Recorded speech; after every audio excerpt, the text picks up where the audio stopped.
নমস্কার বন্ধুরা, me too and Riya কুকিংয়ে তোমাদের সকলকে স্বাগত। আজকে হাজির হয়েছি পারফেক্ট পদ্ধতির তৈরি রাধাবল্লভীর রেসিপি নিয়ে।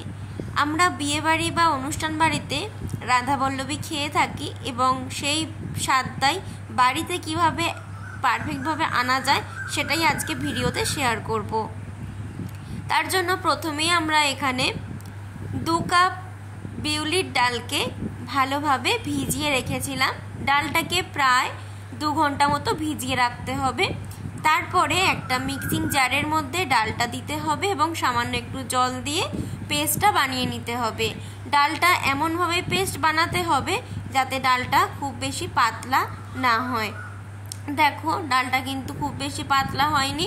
আর ডালটা পেস্ট বানানোর সময় একদমই কিন্তু খুব বেশি মিহি করা যাবে না। একটু হালকা দানা দানা ভাব ডালের মধ্যে থাকলে খুব সুন্দর হবে পুরটা। এবার আমরা একটা স্পেশাল মশলা তৈরি করে নেব, যেটা রাধাবল্লভী স্পেশাল মশলা। তার জন্য একটা কড়াইয়ের মধ্যে দিয়ে দিলাম 2 চামচ পরিমাণে মৌরি আর 2 চামচ দিয়ে দিলাম গোটা জিরে। মৌরি আর জিরেটাকে শুকনো খোলায় ভালোভাবে সুন্দর করে ভেজে নিতে হবে। আর ভাজার সময় অবশ্যই গ্যাসের ফ্লেম থাকবে লোতে। এবার ভাজা মৌরি আর জিরেটাকে ভালোভাবে গ্রাইন্ড করে নিতে হবে। মিক্সিং জারের মধ্যে দিয়ে ভালোভাবে এটাকে গুঁড়ো করে নিয়েছি। আর গ্রাইন্ড করার সময়তে দেখবে যাতে খুব দানা দানা ভাব না থাকে। এবার তাওয়ার মধ্যে দিয়ে দিলাম তেল। তেলের ওপর দিয়ে দিয়েছি একটু হিং ফোড়নে আর দিয়ে দিয়েছি কালো জিরে। তারপরে সামান্য একটু হলুদ দিয়ে আদা আর কাঁচা লঙ্কার পেস্ট দিয়ে দিয়েছি 1 চামচ পরিমাণে। হলুদ দেওয়ার পরে আদা দিলে তাহলে আদাটা ছিটকে গায়ে আসার চান্স থাকে না। এবার আমরা দিয়ে দেব বেটে রাখা বিউলির ডালটা। ডালটা দেওয়ার পর ভালোভাবে মিক্স করে নিতে হবে। আর বিউলির ডাল যেহেতু একটু আঠালো টাইপের, তাই কড়াইয়ের নিচে বা তাওয়ার নিচে কিন্তু লেগে যাওয়ার একটা চান্স থাকবে, তাই অনবরত কিন্তু ডালটাকে নাড়াচাড়া করতে হবে। ডালটা একটু ভালোভাবে মিশিয়ে নেওয়ার পরে এর মধ্যে দিয়ে দিতে হবে 2 চামচ ভেজে রাখা সেই স্পেশাল মশলাটা। আর দিয়ে দিচ্ছি স্বাদ মতো লবণ। লবণ আর মশলাটাকে দেওয়ার পরেও ভালোভাবে মিক্স করে নিতে হবে।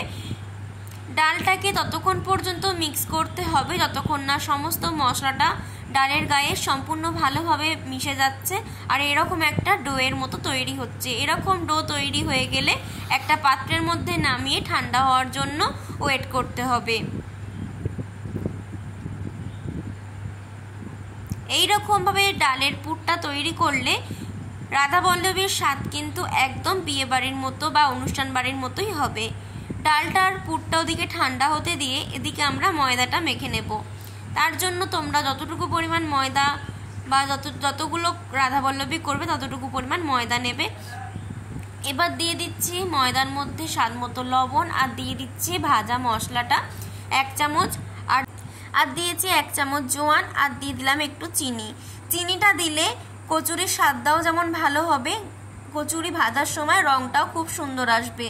আর দিয়ে দিচ্ছি 1 চামচ আদা আর কাঁচা লঙ্কার পেস্টটা। এবার এইগুলোকে দিয়ে ভালোভাবে মিক্স করে নেওয়ার পরে দিয়ে দিচ্ছি ময়ামের জন্য সাদা তেল। সাদা তেলের পরিবর্তে তোমরা এখানে ঘিও ব্যবহার করতে পারো। সাদা তেলটাকে ভালোভাবে মিশিয়ে নেওয়ার পরে যে ডালটা আমরা পেস্ট করে রেখেছিলাম সেই ডাল থেকে কিছুটা পরিমাণে ব্যাটার নিয়ে এই ময়দার মধ্যে দিতে হবে। পারফেক্টভাবে রাধাবল্লভী তৈরি করার জন্য অবশ্যই টিপসগুলো তোমাদেরকে ফলো করতে হবে, তাহলে কিন্তু একদম পারফেক্টভাবে রাধাবল্লভী তৈরি করা যাবে। এবার ভালোভাবে ময়দাটাকে সুন্দর করে মাখিয়ে নিতে হবে। ময়দাটাকে সুন্দর করে মাখিয়ে নেওয়া হয়ে গেছে।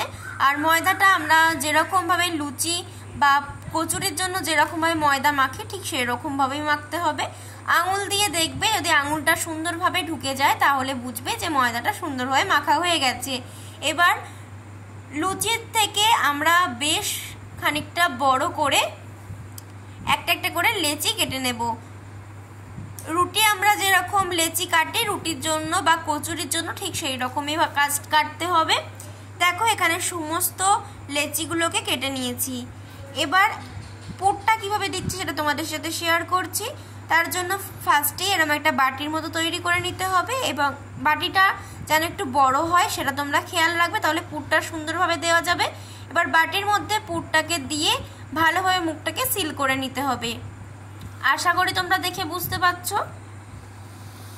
খুব সাবধানে পুরটাকে দিয়ে নিতে হবে, আর পুরটা দেওয়ার সময় মুখটাকে এমনভাবেই সিল করতে হবে যেন কোনোভাবেই ভিতরের পুরটা বাইরে না বেরিয়ে আসে।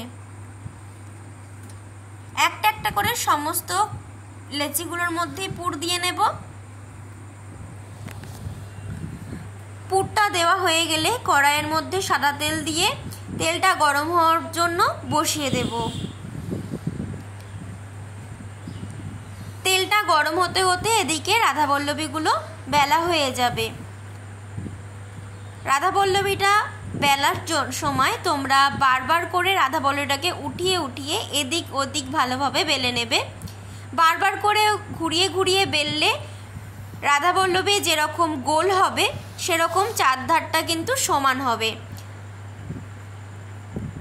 আর রাধাবল্লভী কিন্তু বেশ বড় বড় হয়, লুচির ডবল কিন্তু হয় রাধাবল্লভী।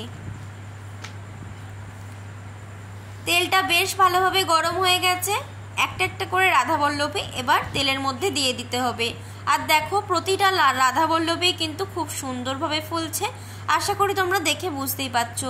রাধাবল্লভী ভাজার সময় ছোট্ট একটা টিপস যেটা তোমাদেরকে মানতে হবে, সেটা হচ্ছে তেলের টেম্পারেচারটা যেন বেশ ভালো থাকে, মানে না তেলের টেম্পারেচারটা কম না খুব বেশি, এইরকমভাবেই কিন্তু রাধাবল্লভী ভাজতে হবে।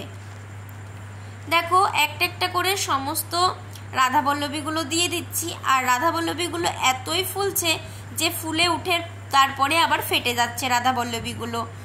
প্রতিটা রাধাবল্লভী কিন্তু এরকমভাবে ফুলবে যদি তোমরা এই একই রকমভাবে রাধাবল্লভীগুলো বানাও।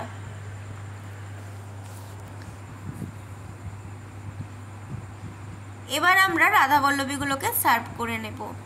আর অবশ্যই তোমাদেরকে একটা রাধাবল্লভী দেখাবো যে পুরটা ঠিক কি সুন্দরভাবে চারিদিকে চারিয়ে গেছে।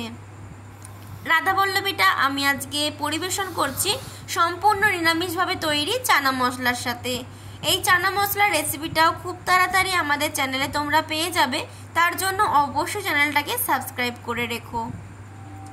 তোমাদেরকে একটা রাধাবল্লভীর ভিতরটা দেখাচ্ছি যে কতটা সুন্দর হয়েছে। আশা করি তোমরা দেখে বুঝতেই পারছো পুরো রাধাবল্লভীটার ভিতরটা কিন্তু পুরে ঠাসা। এইরকমভাবে রাধাবল্লভী বানিয়ে খেলে তোমরা কিন্তু একদম বিয়ে বাড়ি বা অনুষ্ঠান বাড়ি স্টাইলে রাধাবল্লভী বানাতে পারবে। কেমন লাগলো আজকের রেসিপিটা অবশ্যই কমেন্ট করে জানাতে ভুলবে না। যদি ভালো লাগে তাহলে লাইক, কমেন্ট, শেয়ার এবং সাবস্ক্রাইব করে আমাদের পাশে থেকো।